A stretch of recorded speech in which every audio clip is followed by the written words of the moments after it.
carbon fixation. We talked about the Calvin cycle, and Calvin cycle is really the process by which carbon dioxide is picked up and incorporated into organic molecules. Everything would be very simple if that were the only way this is done. But the Calvin cycle is an integral part of these other ways, so we have to learn the Calvin cycle first before we learn about these types of carbon fixation. This says we're going to look at the way carbon is fixed in plants, physiological type changes. This is your standard type plant, and in your standard type plant, we say we've got C3 carbon fixation, which basically means we've got Calvin cycle and Calvin cycle only.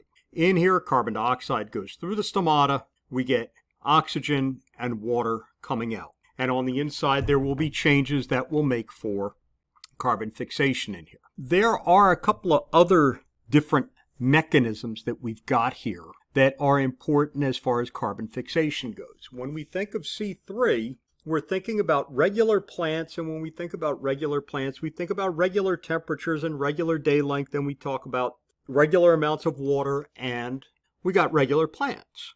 If we look at C4 carbon fixation, we are normally looking at tropical type plants. And tropical type plants means that we're looking at high light intensities that you get as you get closer to the equator.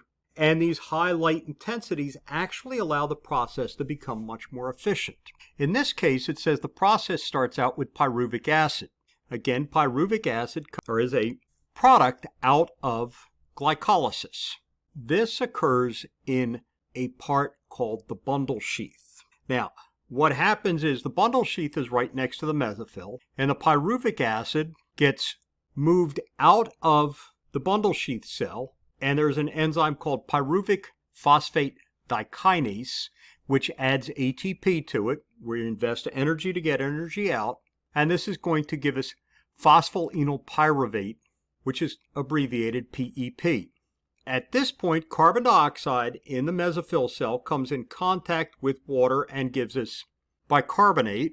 This is catalyzed by a reaction that is going to take pyrophosphate and add it to AMP to give us ADP. And there is an enzyme in here that is going to use the adenylate kinase, which is going to take phosphorus. It's going to add phosphorus into ATP to give it ADP, and then out of this, what we're going to get is we're going to get the energy to be able to make this happen. The phosphoenol pyruvate carboxylase picks up the carbonic acid, or the bicarbonate, and it changes it into malic acid. Now, you can see we've got 4 carbons on this one. The malic acid then gets transferred across the mesophyll cell into the bundle sheath, and NAD malic enzyme uses up NAD to give us NADH.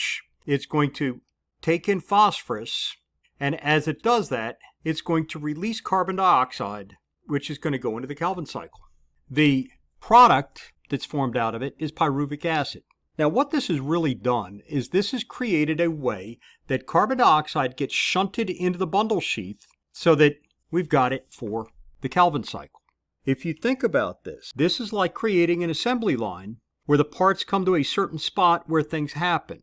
By doing this, it allows for a much more efficient creation of product from this.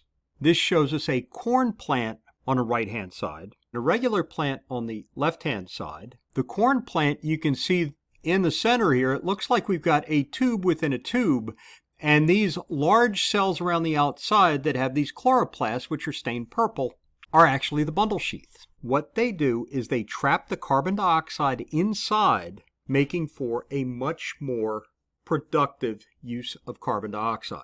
There is another group of plants that says it's got Krantz Anatomy to it, which is just slightly different. And again, we've got the same things. We've got the mesophyll cell, we've got the bundle sheath cell. In this case, we start out with pyruvate phosphate dikinase. We're going to get phosphoenol pyruvate, looks just like before. Then you get the carbon dioxide being transformed into the bicarbonate with the same process. And then this gets picked up by a phosphoenol pyruvate carboxylase to give us oxaloacetic acid.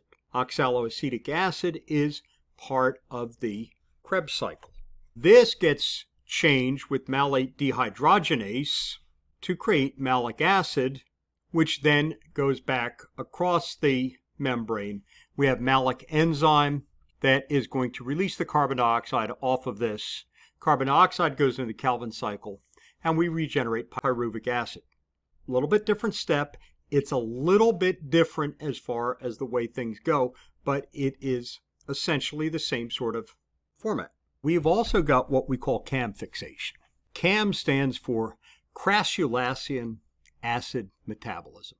When we deal with CAM, we are talking about adequate light, which is what we had with C3, and we're talking about limited moisture, which is not what we had with C3. Limited moisture means we've got nowhere near enough moisture to really allow the plant to grow. And if the plant kept its stomata open during the daytime, it would dry out, and if it dried out, it would be not good for the plant.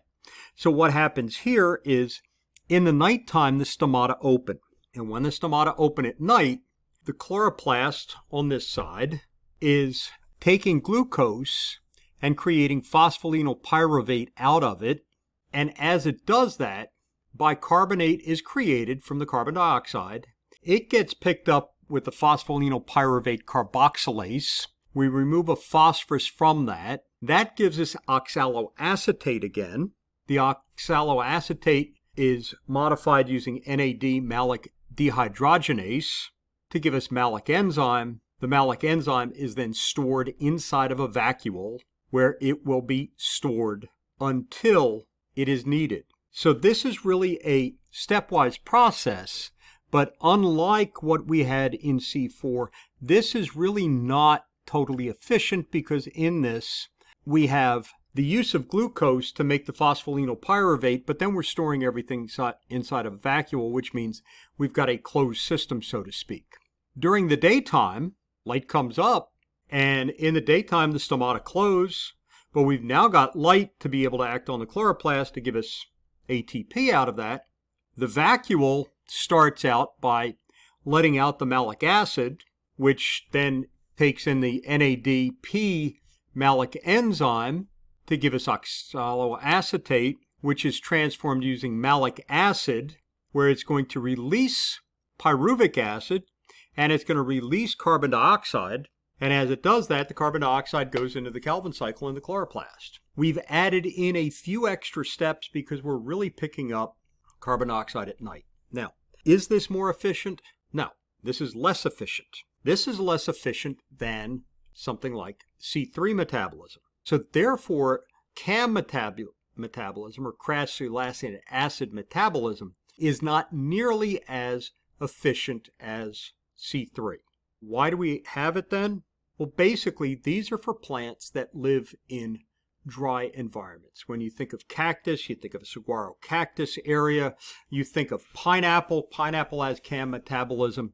These plants don't need a lot of water, but they also are not very productive. The ability to do CAM metabolism is genetically controlled. The necessity for it is environmentally controlled, which means in these plants, if they get a lot of water on them, they go and they act like a standard C3 plant.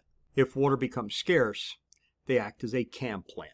So, 3 different types of carbon fixation. We've got C3, we've got C4, we've got CAM.